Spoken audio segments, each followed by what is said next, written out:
Welcome to the Pacey Performance Podcast.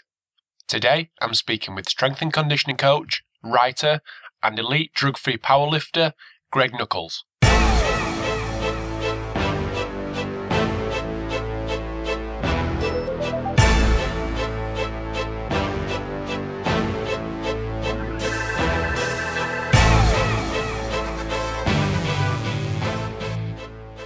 Hi guys, welcome to the Pacey Performance Podcast. Today I have Greg Nuckols on the line. Two reasons I wanted to get Greg on. Firstly, to offer, add to the diverse guests we have on. And obviously Greg's heavily involved with powerlifting and we've never had anything like that on before.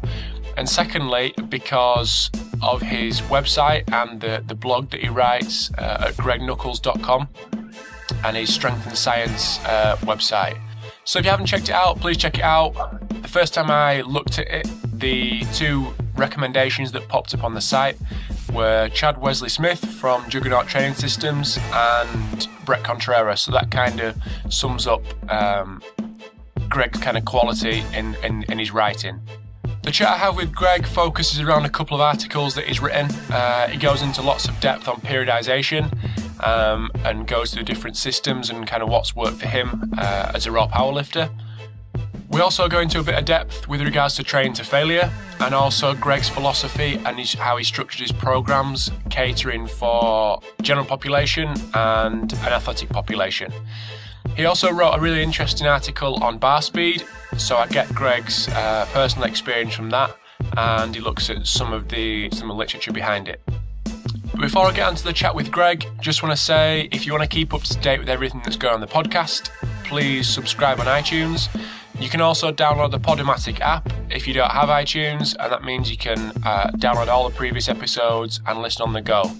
You can also go over to paceyperformance.co.uk, and all the previous episodes are on there, and all episodes are now on YouTube, and you can get them at paceyperformance.co.uk or subscribing to the Pacey Performance YouTube channel.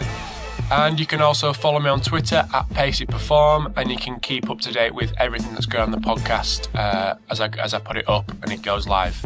And after all that, I hope you enjoy the chat with Greg. Hi guys, welcome to the Pacey Performance Podcast. I've got Greg Nuckols on the line coming from the United States of America. So just before I introduce Greg, or let Greg introduce himself, just want to encourage people to have a little look on his website. We'll get into it a little bit later on, but there's such good content, which is why I wanted to get Greg on the podcast. So welcome, Greg. Do you want to give us a little bit on your background, your experience, and your education? Sure. My name is Greg Nuckols. I'm a powerlifter and strength coach based off the East Coast of America. I've been lifting for I guess it's been about a decade now. Competing in powerlifting. I've been coaching for about the last 4 years. I have a bachelor's in exercise science, going back for my master's next month, actually.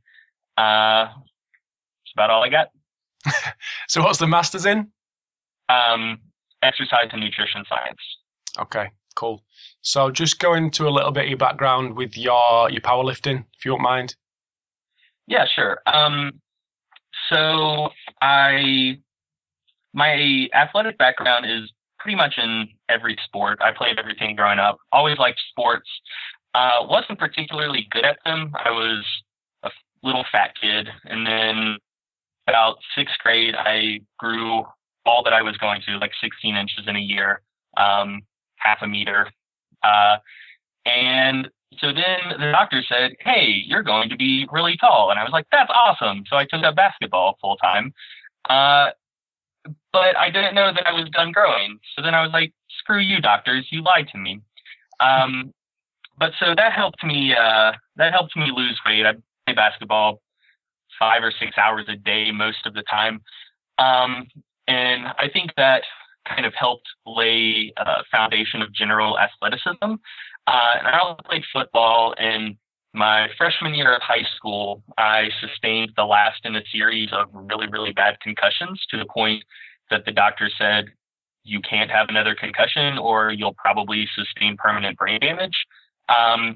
But pretty recently to that point, I had started lifting to improve at basketball and football, and I had a natural aptitude for that. So that's just what I took up full time.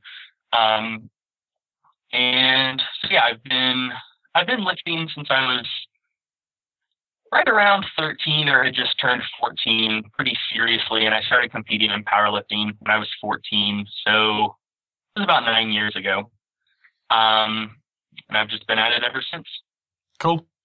So are you affiliated to a federation over there? I just go to whatever meet is closest within driving distance. Okay. I don't really travel to compete. So I've competed in quite a few federations. Most of the meets I've done have been in the 100% Raw Federation. I've done a few in the APF, one in the IPA.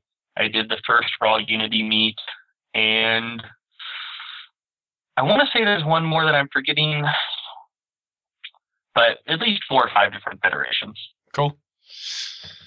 Right, so let's get on to the meat of it. I fired you over a couple of questions, but we'll kind of work our way through them, and if it goes off track, it goes off track. But obviously, you're a strong dude. So you've always been naturally strong? Yeah, I have. A lot of that just runs in the family, well, mom's side of the family. Everyone on that side of the family is an absolute monster.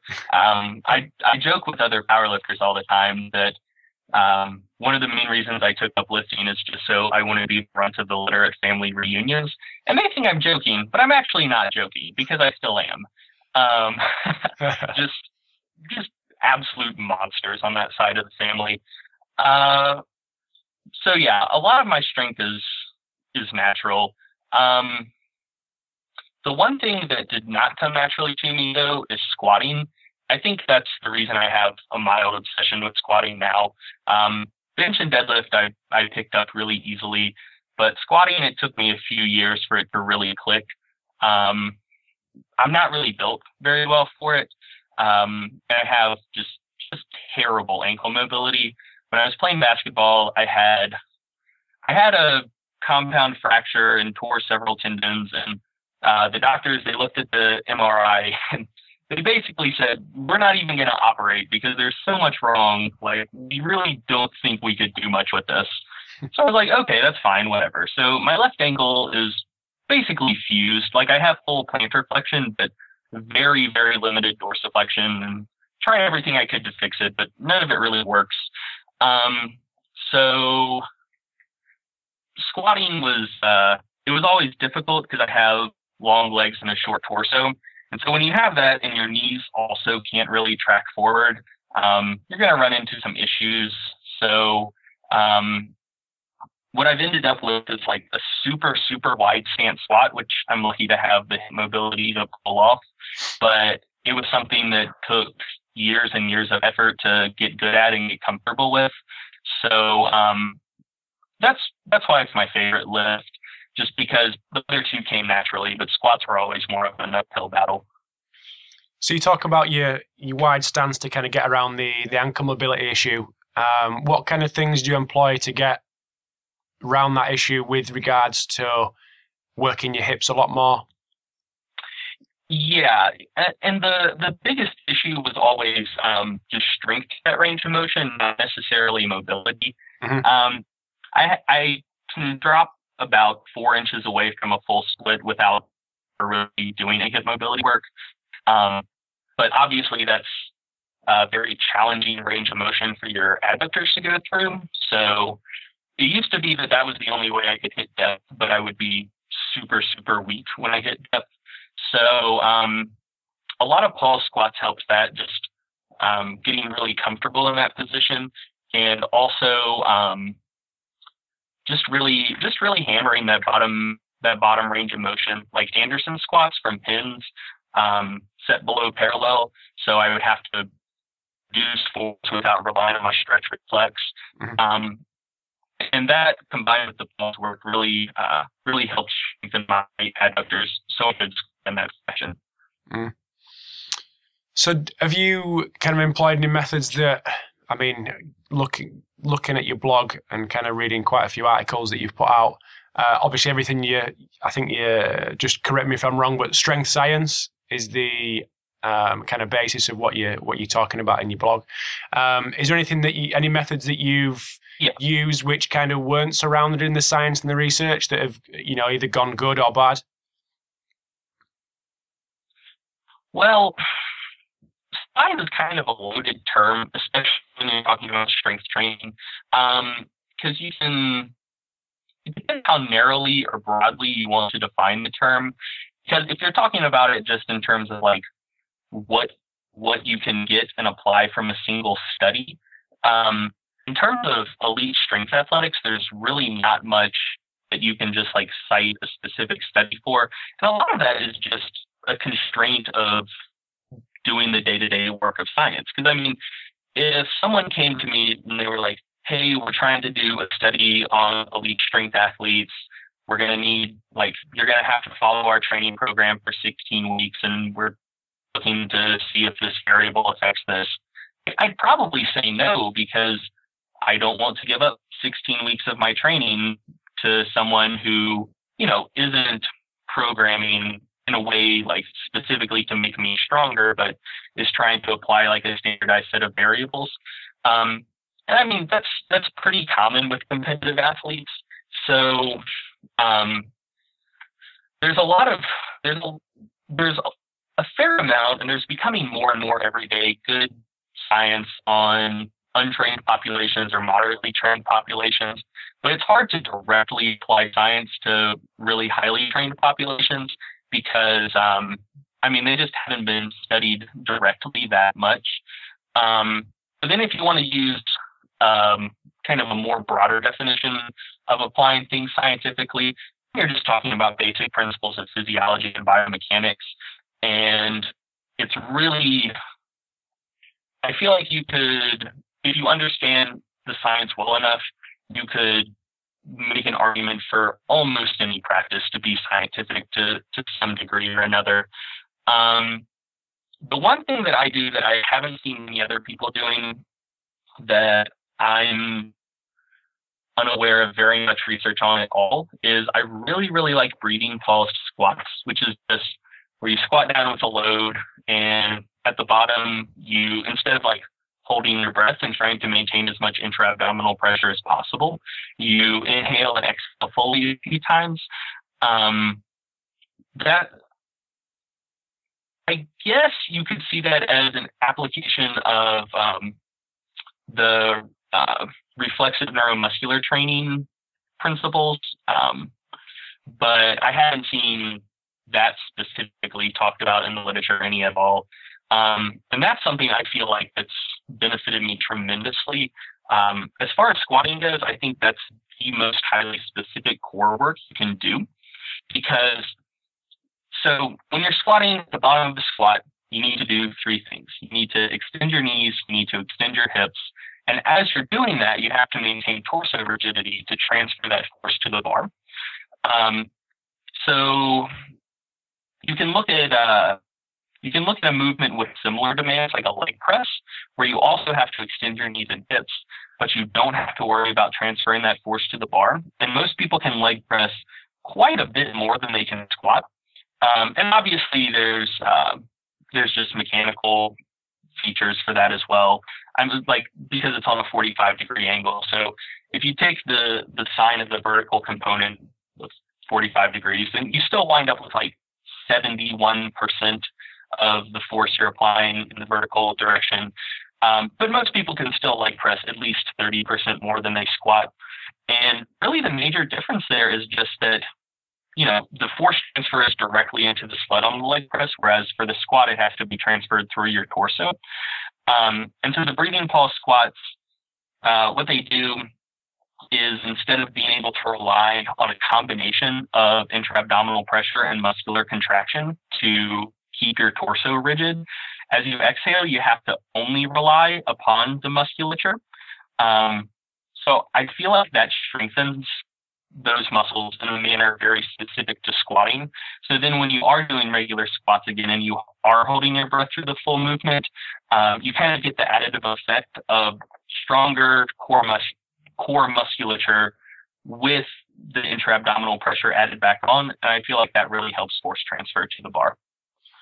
So have you tried that with clients? Yes, I have. I only use it on more highly trained clients. Yeah, okay. I mean, simply because if someone doesn't know how to squat well, holding their breath, and then you tell them to exhale, that's a recipe for an injury. But someone who has a fair amount of experience, especially someone who I can coach in person, as opposed to distance coaching, someone like that who's fairly highly trained and has already mastered the movement, I use it a fair amount with them. Obviously starting with very, very conservative loads and building from there. Mm-hmm. No, that's interesting. Now I just want to move on a little bit. Again, talking about your blog and a couple of articles that you've written on periodization. Do you want to give us your thoughts on various methods, your experience, and how some may be more beneficial than others? I know you've written quite extensively on the daily undulating program, so do you want to give us your thoughts on that? Yeah. So first off, I think when you're talking about different kinds of periodization, I think you're starting with a misnomer from the get-go. And this is coming from an article that I wrote for Juggernaut Training Systems. There really aren't different types of periodization. There are different types of features that you use in a periodized training program.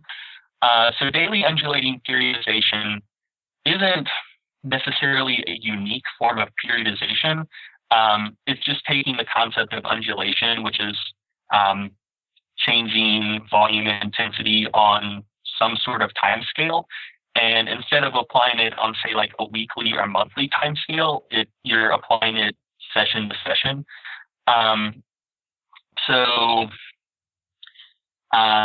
And research is somewhat mixed on that. There have been several studies with untrained athletes that showed it was really, really effective, much more so than less frequent undulation. With more highly trained athletes, there's a split that still seems to favor more frequent undulation. But really the main question you're asking there is how can you expose someone to a stressor that's going to cause an adaptation while mitigating fatigue as much as possible. And fatigue comes from two sources. It's both physical and psychological. And I really think the main advantage of daily undulating periodization is just that it keeps training fresher. Like in one of the first studies done on it, they were comparing, I think it was sets of 4, sets of 6, and sets of 8. And the group that did daily undulating, they did sets of 8 on Monday, sets of 6 on Wednesday, and sets of 4 on Friday, and then just started over the next week heavier. The group that did linear, they did 4 straight weeks of only doing 3 sets of 8 every single time they trained, and then 4 weeks of only doing sets of 6 every time they trained, and then 4 weeks of only doing sets of 4 every time they trained. And if you actually think about, like, physiologically, how different of a stress is it to your body, sets of 6 versus sets of 8? It's not a huge difference. And then also sets of 6 versus sets of 4. Again, it's not a tremendous difference, but, you know, when you're doing the same sets and the same reps every time you go to the gym, day in and day out, week in and week out, one, you just get tired of counting to the same number every time. And two, since they were doing those in 4-week blocks, at some point you'll probably hit a point where you can't just straight, add 5 or 10 pounds to the bar every time you go in the gym. And so then you're dealing with motivational factors as well, because if you fail to add weight this time you're in the gym, then you're going to be motivated the next time you come to the gym and probably exert less effort if you know you have the same workout again that you just failed on. So I do think there are physiological factors. The repeated bouts effect, where if you're exposed to the same stress multiple times in succession, every time you're exposed to it, you respond less robustly. I certainly think that's a factor, but I don't think you can discount the effects of motivation and psychological stress that training imposes as well. So the question to ask isn't necessarily like what discrete type of periodization is the best, purely from a physical standpoint, even though that obviously does matter. The question to ask is like, how can you expose someone to enough stress to continually cause adaptation while keeping them motivated and engaged in the training process? And I think that's really one of the main benefits that data visualization offers. Just keeps training more fresh and exciting for most people. So when you say most people, do you think it favors a certain type of? I mean, we're talking about kind of getting onto athletes a little bit here. A certain type of athlete, so like someone that's performing maybe twice weekly or once weekly, or someone that's performing like in kind of the thing that you do, maybe every couple of months. Does it favor one or the other, or can it work both ways? Well, I think one of the major factors you have to deal with there is just personality type. Some people, and I would be one of these, some people really thrive on novelty. I get bored really fast if I'm doing the same thing all the time. I mean, I do my own training, and so I don't have a coach or a team pushing me. And if I write myself a training program, not keeping who I am in mind, I'll do something for like 2 weeks and then just say, screw it, I'm not training anymore. This is so boring. I don't want to lift.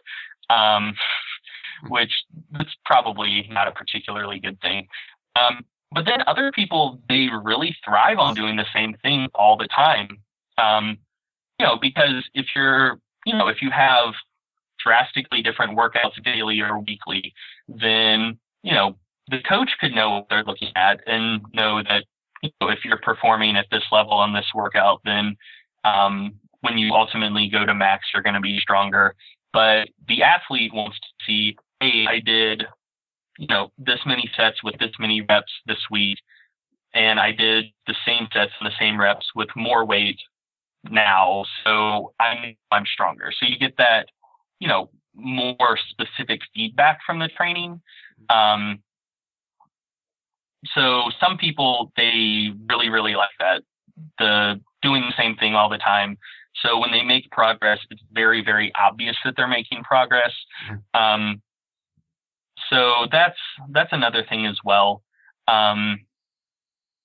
Just knowing who your athletes are and how quickly they're going to get burned out by doing the same thing all the time. But in terms of how frequently you compete, I think that is something that tends to favor a model with more undulation. Because I think that's one reason why for so long, just straight linear periodization was so popular in powerlifting, because you only have to be at peak performance for one day every 4 to 6 months or something. Whereas, if you're a team sport athlete and you're playing every week or a couple times a week, then one huge peak doesn't really do much for you because you have to be able to maintain that performance. So more frequent variation tends to cause more stable adaptations instead of something like a straight linear setup that is designed to give you one major peak and you to just be at peak performance for a short period of time. Mm-hmm. No, that's cool. That's really good. Just moving on a little bit, not wanting to jump around too much, but one of the things that I fired over, which is something that I've been seeing a lot more recently, just basically when I'm seeing guys in the gym, and I'm looking at more of a sitcom these days, but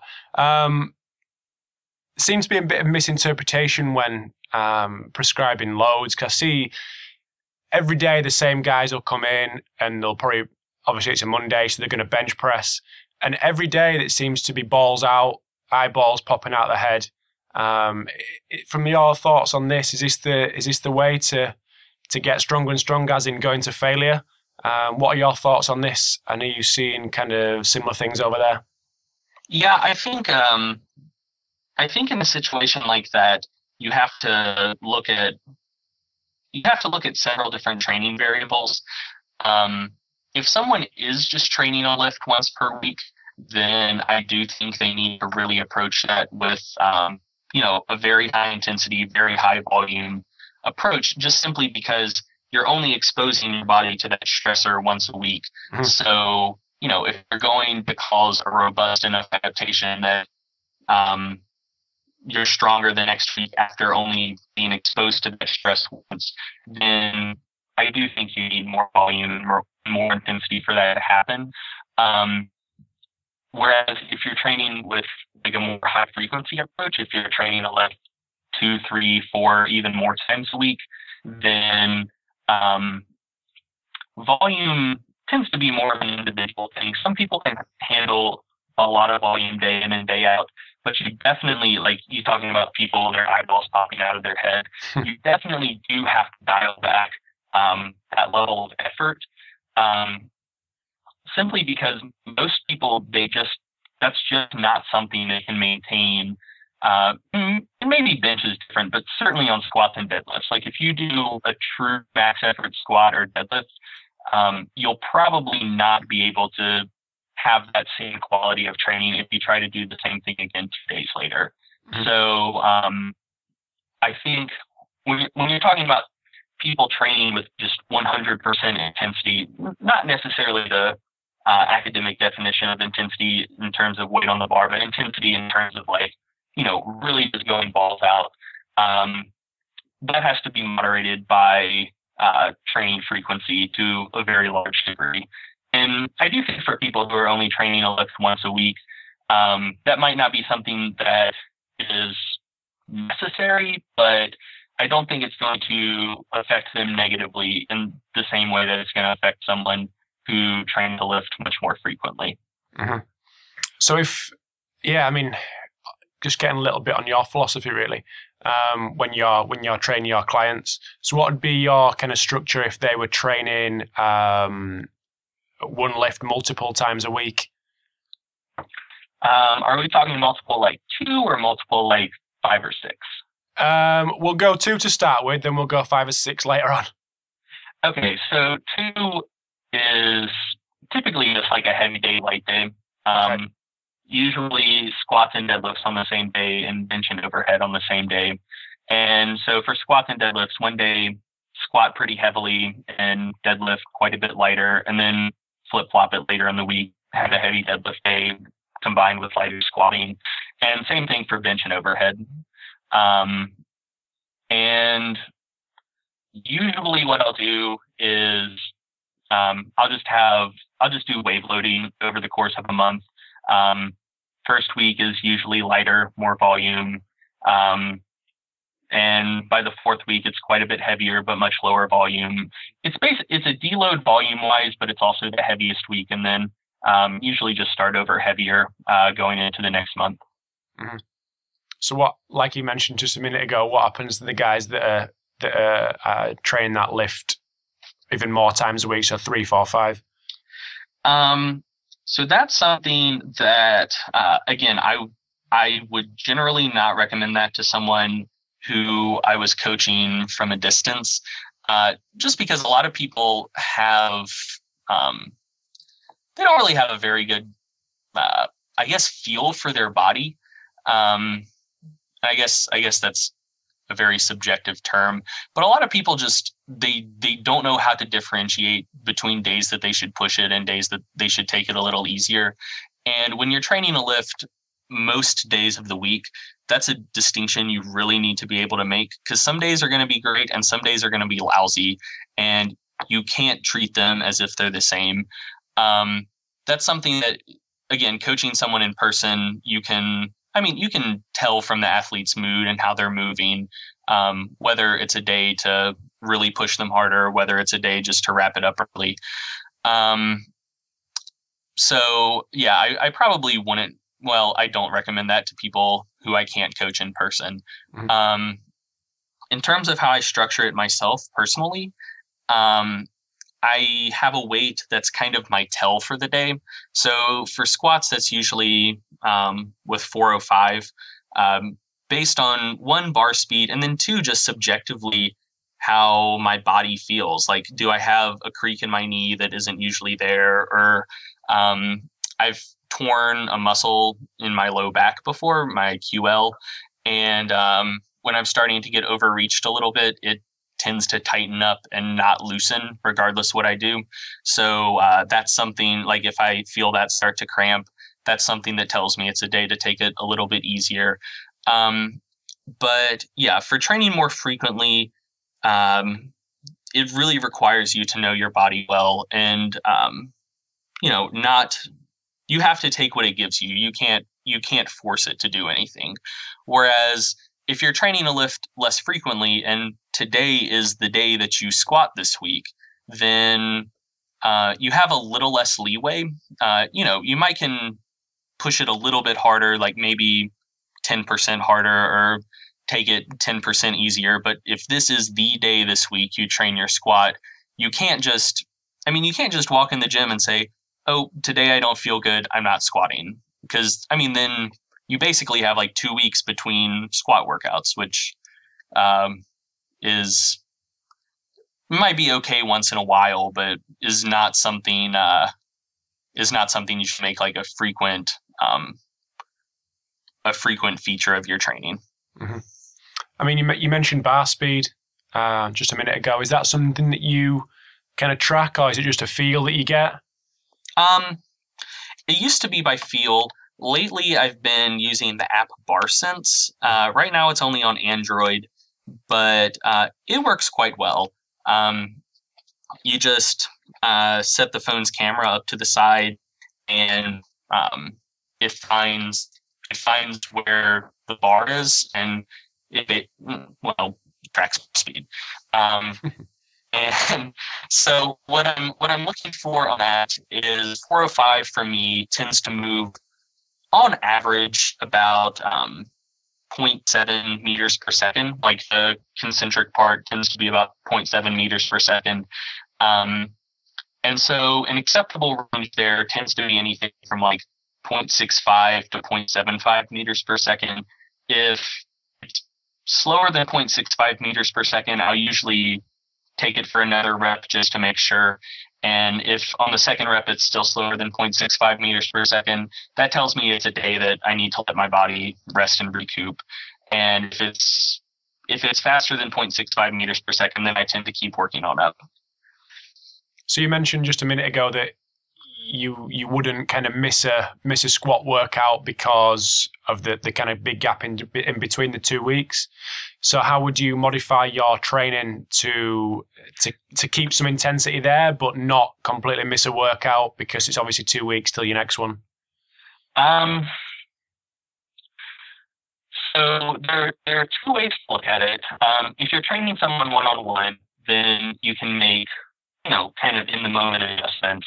Instead of maybe that being a really heavy day or a really high volume day, you could stick with maybe 70-75% and do, pretty easy sets of 5-ish, 6 or 8 sets until you see bar speed start to slow down. Like as soon as you start seeing a little fatigue accumulating, you cut the session, but nothing that's too terribly stressful, because then you still expose them to some stimulus, but you're not throwing another very, very large stressor that they have to recover from.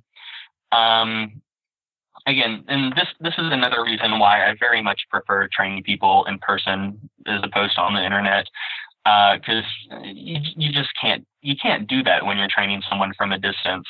For that, something that I tend to use is I'll have like a max rep set with a submaximal weight, and either I'll put it at the beginning, like let's say it's 80% or something, which for most people that's about an 8-rep max or something. If they can do 7 or 8 reps, then the subsequent volume is by the book, just how the workout was written. If it's more than that, then I'll usually have an option for them to push a little harder. If it's like 5 or 6 reps with something that they should be able to do for 8, then there will be an option to drop the volume for the day. So it has to be, you can't just go by feel. It has to be much more regimented, but that's kind of a workaround that you can use. Have a base workout for the day and a workout that's a little harder if it's a great day, and a workout that's a little easier if it's a not so good day. No, that's cool. I mean, I've kept you for half an hour, but I just want to get a couple of last little bits in. I had to trim down what I sent across to you, because there was, as I got going, there was so much more I wanted to ask you. But I told you I'm a rambler. I'm sorry. No, it's fine. It's fine. It's totally cool. When I spoke to a friend of mine who's a powerlifter, she got onto me about asking you about your views on the Russian, Norwegian and West Side methods, and just your kind of experience, if you have used it, spoke to people who have, and just the kind of basic differences, really. Okay. So I'm going to assume that when you're talking about Russian, you're talking primarily about Chico. And when you're talking about Norwegian, you're primarily talking about how Dietmar Wolf trains the national team. Yeah. That's what yeah. Okay. So I've done both West Side and Chico before. Norwegian, I've read a decent amount about it, but not as much as I would like to proclaim to be any sort of expert on the subject. Mm-hmm. As far as West Side goes, I think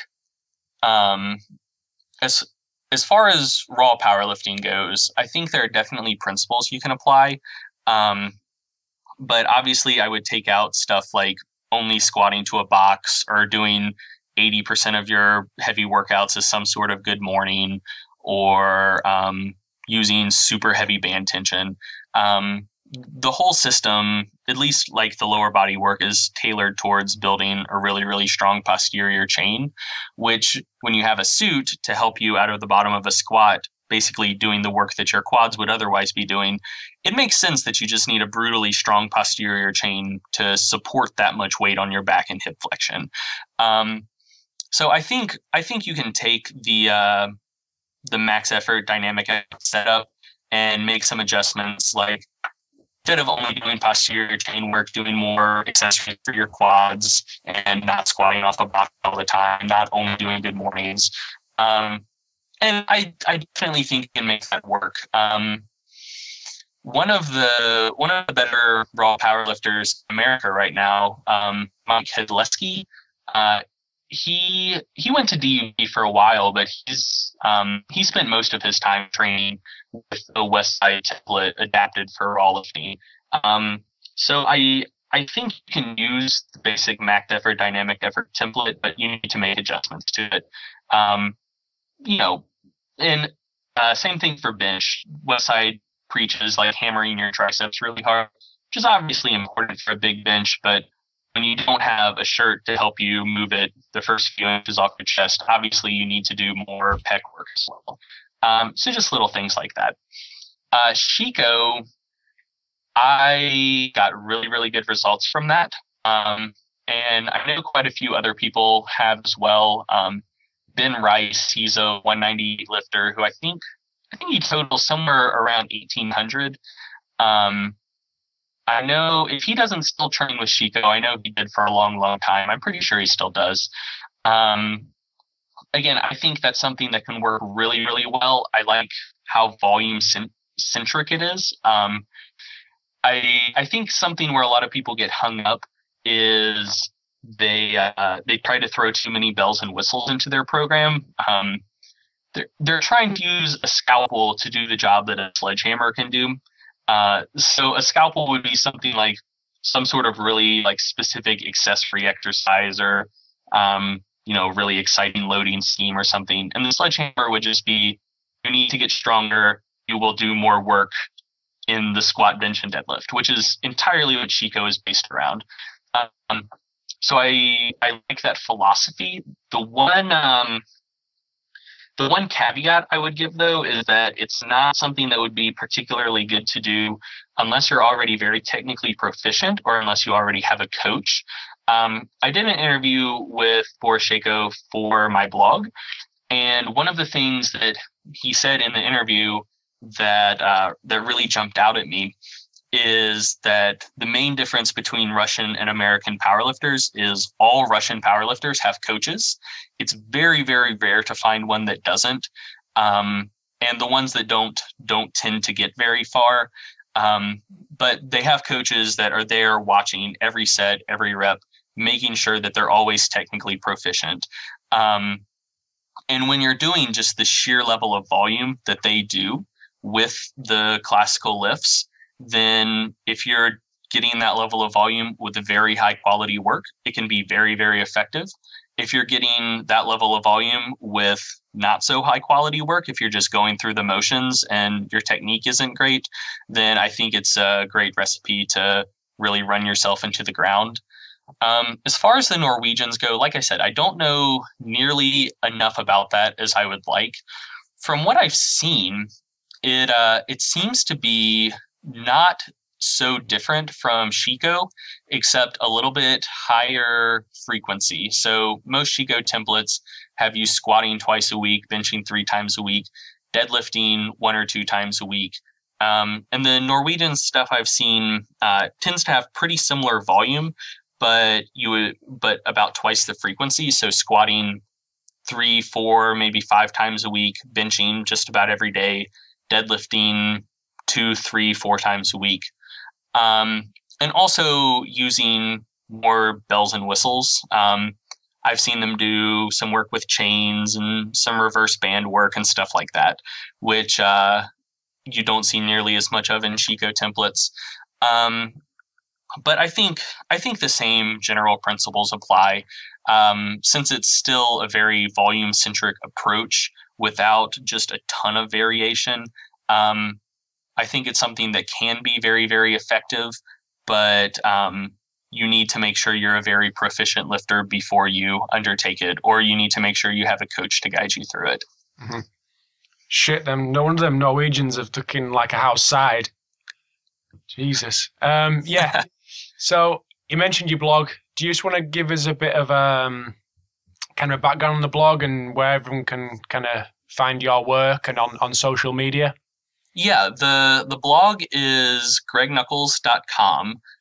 That's going to be changing in a few weeks to stringtheory.com, STRENGTHEORY, but that's not live yet. Gregnuckols.com, GREG, and my last name's weird. It's NUCKOLS. And social media, I'm just Greg Nuckols on social media everywhere, either Greg Nuckols or G Nuckols. And the Facebook page for the site is Strength and Science. So strength, ampersand, science. You said you wanted some background on the blog. It really, it mainly started as a training journal. And occasionally I would just share my thoughts on the random subject as well.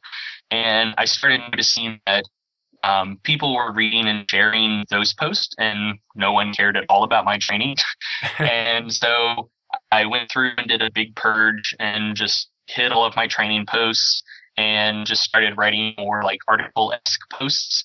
And it was really, it was very organic. Like I didn't use any money to advertise or promote stuff on Facebook until just like the last few weeks, actually. I just started writing and people liked it, and that inspired me to write better, because I was like, well, if a lot of people are going to be reading this, then I better make sure it's not terrible. And my wife actually helped a lot with that. She was the head of the college newspaper for the school we went to, and she's a copy editor. She was very, very helpful in improving my writing, because I'm not just naturally someone who has a way with words. So she helped a lot, not so much with the information, because like I knew stuff and I could speak relatively well, but there was a disconnect in terms of transferring that, into a blog post. And so that was a really big thing. there are a lot of people out there with really great stuff to say, and they just don't know how to say it. So for people who are trying to get into writing and blogging, the main advice I would give you is, one, start writing. Looking back on it, I don't really think I wrote anything worth reading until maybe like a year ago or so. And that was 2 years into writing pretty frequently. So just start writing, write all the time, expect that it's going to suck, and that's okay. And then get someone who really knows how to write well to check your stuff and give you suggestions on how to improve it. Like a wife? Like a wife, yeah. And I think something that also really helps with that is find someone who is not nearly as invested in fitness and lifting and stuff as you are. My wife is my training partner, but she doesn't nerd out on this stuff nearly to the same degree I do. And so when she reads it, things that I just take for granted, she has questions about. She's like, well, how did you get from here to here? Because I'm just assuming that people come to what I write with the same background knowledge that I do.